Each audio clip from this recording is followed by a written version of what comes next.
అమ్మాయి నాకు తెలిసిన వాళ్ళు అంటే మాట్లాడవా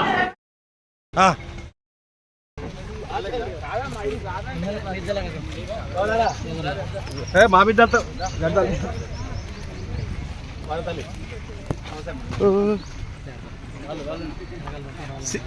నాకేం చేస్తావు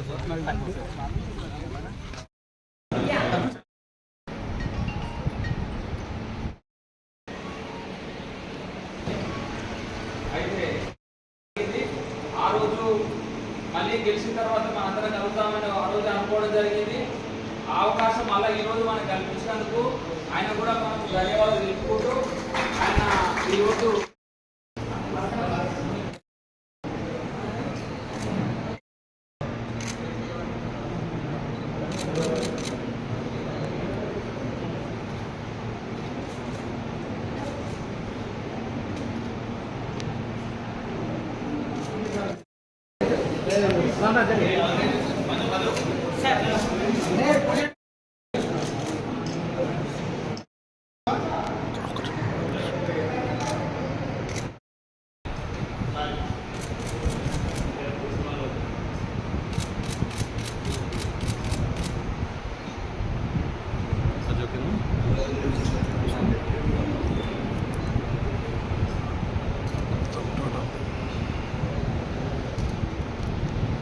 ప్రభుత్వ పరంగా కానీ ఎవరికి ఎక్కడైనా ఇబ్బంది ఉన్నా మన స్నేహితులకు ఏమన్నా ఇబ్బందులు ఉన్నా ఖచ్చితంగా తీర్చే బాధ్యత నా ఉంది.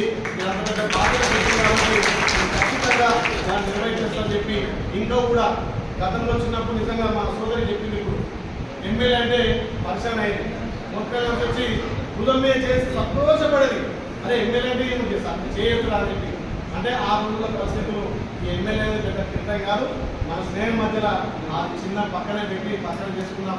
అందరికంటే కూడా ప్రతి సంవత్సరం ఈ రకంగా కొంత బాధలు కానీ ఎవరైనా ఒకరి బాధ చెప్పుకుంటే మన పోతుంది, మా అన్నకి చెప్పుకున్నాం, లేకపోతే మా చెల్లెకి చెప్పుకున్నాం, మా తల్లికి చెప్పుకున్నాం అనే ఫీలింగ్లో అందరం ముందుకు పోవాలి. ప్రతి కుటుంబంలో ఏ చిన్న ఫంక్షన్ అయినా నేను మీ తమ్మి లేక మీ అన్న లేక తప్పకుండా వస్తా. అక్కడ కూడా సమాజంలో అరే మేము అందరం చేస్తే మా కూడా ఎమ్మెల్యే అని చెప్పి చెప్పుకోవడానికి కూడా మీ గర్వం ఉంటుంది. ప్రతి క్లాస్మేట్ ప్రతి స్నేహితుని పెళ్లి కానీ వాళ్ళ పిల్లల పెళ్ళిళ్ళకి కానీ ఇంకే చిన్న కార్యక్రమం ఉన్నా నేను తప్పకుండా అటెండ్ అయ్యా. ఏదో ఎమ్మెల్యే గారు మా ప్రభుత్వంగా వచ్చేదాన్ని అనుకోవద్దు. మీరు ఎప్పుడు తీసుకోవాలని నేను చూస్తాను. ఎందుకంటే ఆడ నాకు వచ్చే సంతోషమైన మీకు వచ్చే సంతోషమైన అందరం కలిసిగా షేర్ చేసుకొని మీలో ఒకటిగా ఈ స్థాయికి రావడం నేను నిజంగా మీ అందరి ఆ రోజు దీవెనలు మీ అందరి కృషి మీకు పట్టుదల ఉంది. కాబట్టి ముందు ఏ కార్యక్రమం ఉన్నా అందరం కలిసికట్టుగా ప్రతి సంవత్సరం ఒక్కరోజు మనం కలిసికట్టుగా ఉండి మన నెక్స్ట్ టైం మనం మన ఇంత పెద్ద మన యాత్ర సమయంలో నిజంగా ఏర్పాటు చేసినటువంటి మానవులు కొంచెం ముఖ్యంగానే ఏదన్నా పక్కన పని చేస్తాం అంతే కదా. అప్పుడు మనకు 10th లో పెప్ప ఉండే మన ఈ 33 ఏళ్ళకు కూడా పెప్ప లెక్క వ్యవహరిస్తున్నాడు. చాలా మంది మా మిత్రులంతా కూడా నిజంగా పాత జ్ఞాపకాలు పాత కాబట్టి ఒక్కసారి అందరి ఫ్యామిలీతో కొంతమంది ఇలా